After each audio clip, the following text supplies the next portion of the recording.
Hello people, hi students, hi everybody, how do you do? Are you fine?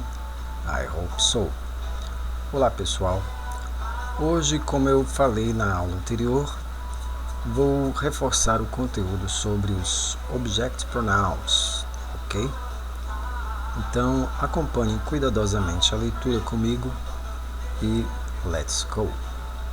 Diz assim, os Object Pronouns em inglês correspondem aos pronomes pessoais do caso oblíquo em nossa língua materna. Eles têm a função de objeto da oração, sucedendo ao verbo, ou seja, eles vêm depois do verbo. Além disso, eles podem substituir tanto substantivos quanto frases nominais. Nesse caso, o Object Pronoun ajuda na construção de um texto mais coeso por evitar algumas repetições. Ou seja, ao invés de você ficar repetindo o nome do substantivo ou do sujeito da frase, você vai usar os Object Pronouns para fazer esta função, ok? Por ocuparem a posição de objeto, os Object Pronouns recebem a ação do verbo. Guardem bem isso aí, os Object Pronouns recebem a ação, eles não executam a ação, diferenciando-se dos Subject Pronouns, os pronomes pessoais, aqueles que executam a ação do verbo principal. Esses dois tipos de pronomes compõem juntos a categoria de pronomes pessoais em inglês. Quais são os Object Pronouns? Veja a lista completa de Object Pronouns e as respectivas traduções, ok? Então, no livro não temos a tradução do lado. E aqui nesse material que eu separei para vocês, temos a tradução de cada Object Pronouns, ok? Para você não ficar com nenhuma dúvida sobre o significado de cada um. Então vamos lá. No singular diz assim, me é o me, mim, you, lhe, o, a, você, him, lhe, o, a, ele, her, lhe, a ela, it's, lhe, o, a. E agora o plural, nós temos us, nós, you, lhes, a vocês, e then, lhes, os, as. Ok? Vamos seguir em frente aqui, diz assim, os Object Pronouns são 8 e diferenciamos apenas 7 deles, porque o pronome relativo à segunda pessoa do singular e do plural tem a mesma escrita, que é o you. A escrita coincide com a do Subject Pronoun, you. Isso também ocorre com o pronome it. Ambos têm a mesma forma nos Subject e Object Pronouns. Para saber identificá-los, basta prestar atenção na posição que eles ocupam na oração, ou seja, a posição que eles ocupam na frase, pois os Subject Pronouns aparecem antes do verbo e os Object Pronouns depois dele. Essa regrinha aqui ela é bem interessante e eficiente para você diferenciar se um pronome é Subject ou Object Pronoun, ok? Ademais, lembre-se de que em inglês existem 3 pronomes para a identificação do gênero no singular: o feminino, o masculino e o neutro. Aqui, she, he e it. O Object Pronoun it é usado para substituir algum substantivo que tenha a ideia de alguma coisa não humana. Por exemplo, animais, objetos, lugares, ideias abstratas, substâncias, etc. Veja um exemplo. I am working on a paper. Would you like to read it? Estou trabalhando em um artigo. Você gostaria de lê-lo? Observe, neste exemplo, temos a substituição do substantivo paper na segunda oração, mesmo que o artigo seja masculino em português, ele pertence ao gênero neutro em inglês. Por estar no singular, devemos, portanto, usar o object pronoun it. Ok? Uso dos object pronouns. Desempenhando o papel de objeto nas orações, o object pronoun substitui frases nominais e ou substantivos, tornando-as mais coesas.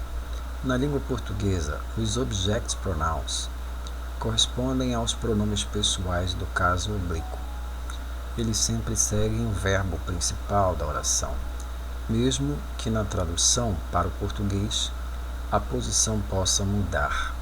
Contudo, em inglês é importante enfatizar que os object pronouns posicionam-se depois do verbo, como nós já vimos anteriormente. Aqui um exemplo. Lisa bought some flowers today. She will put them in the living room. A Lisa comprou algumas flores hoje. Ela as colocará na sala de estar. Ok? Nesse exemplo, efetuamos duas substituições. A primeira foi do sujeito Lisa pelo object pronoun she, na segunda oração, evitando assim a repetição. O mesmo ocorre com o objeto flowers, substituído pelo object pronoun them, porque o substantivo flores está no plural. Se estivesse no singular flower, usaríamos it, porque pertence ao gênero neutro em inglês. Ok, pessoal? Mais exemplos aqui, ó. Did she call you? Ela ligou para você? Então, nesse exemplo, ó, o pronome she é o pronome pessoal. Aqui o verbo principal, call. Então, por isso ele vem antes do verbo. E you é o pronome oblíquo, call you. Ela ligou para você. Por isso ele vem depois do verbo, ok? Outro exemplo aqui, ó. Where were you born? Onde você nasceu? Esses dois exemplos são bons para ilustrar alguns aspectos na língua inglesa. Qual das frases tem um object pronoun?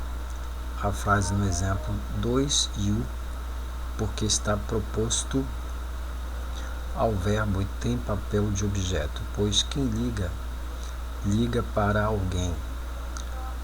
No terceiro exemplo temos um subject pronoun, porque nas perguntas em inglês devemos sempre inverter o verbo e o sujeito, como é o caso dessa oração. Exemplo número 4. I couldn't find the keys. I forgot them at home. Eu não consegui encontrar as chaves. Eu as esqueci em casa. Keys é o objeto da oração, substituído por them, por estar na terceira pessoa do plural e para evitar a repetição. Jane has moved to Paris. She is loving it. Jane se mudou para Paris. Ela está adorando. Paris é o objeto da oração. Está na terceira pessoa do singular, sendo um substantivo não humano. Logo, foi substituído pelo object pronoun it, gênero neutro. Diferença entre object pronouns e subject pronouns. Vamos em frente. Sabe-se que os object pronouns têm o papel de objeto da oração, que aparecem depois do verbo principal. Por outro lado, os subject pronouns ocupam a posição de sujeito e antecedem o verbo, executando a ação dele. Resumidamente, ambos substituem substantivos e frases nominais e relacionam-se diretamente com o verbo. Mudam-se as posições ocupadas e, consequentemente, as funções exercidas. Observe alguns exemplos. Paul isn't in the office. He left before lunch. Paulo não está no escritório. Ele partiu antes do almoço. O exemplo mostra que o sujeito Paul foi substituído na segunda oração pelo subject pronoun he, porque está na terceira pessoa do singular masculino. Da mesma forma, the office foi substituído pelo object pronoun it, porque também está na terceira pessoa do singular, mas é neutro. Não se esqueça de que as traduções adequam-se à nossa língua materna. Ok? Mais um exemplo aqui. We gave him a cake. Nós demos a ele um bolo. Nesse exemplo temos o subject pronoun we e o object pronoun him. Na tradução temos o pronome ele, mas na língua inglesa, por tratar-se de um objeto, não podemos utilizar he. O correto é him, porque corresponde ao object pronoun da terceira pessoa do singular masculino. Veja a seguir uma tabela com os subject e object pronouns. Bom, essa tabela aqui é muito importante para você treinar e fazer a correspondência entre os subject pronouns, que estão aqui na primeira coluna, e os object pronouns, que estão na segunda coluna.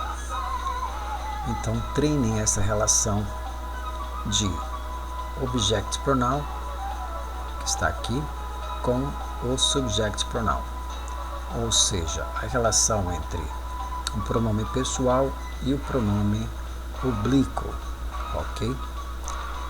Por exemplo, para I nós temos me, you é eu também, muda só o significado, he vai ficar him, she, her, it, a escrita é a mesma, muda só o significado, we vai ficar us, you, também a escrita é a mesma, you, e they vai ficar them, ok?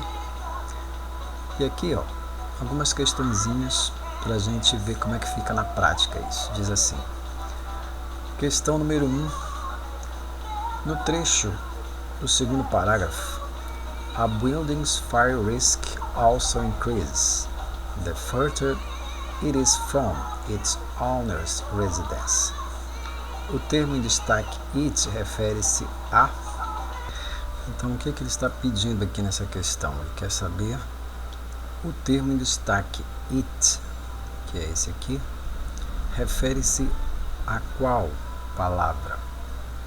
Owner, building, property, owner's residence, fire risk.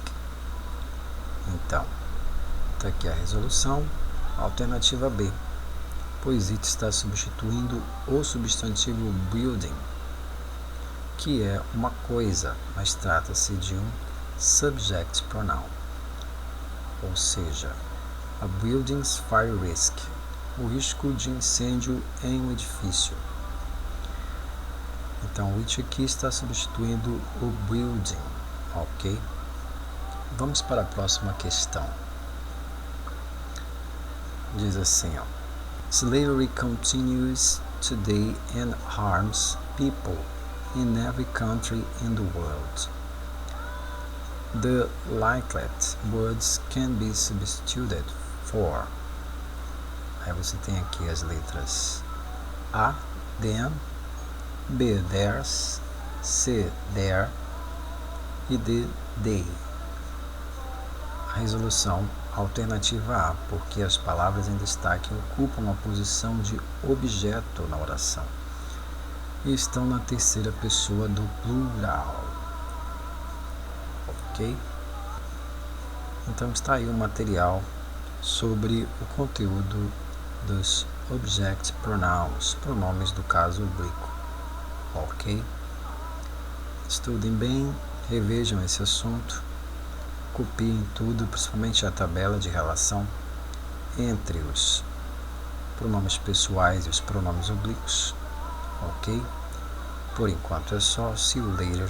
Até a próxima.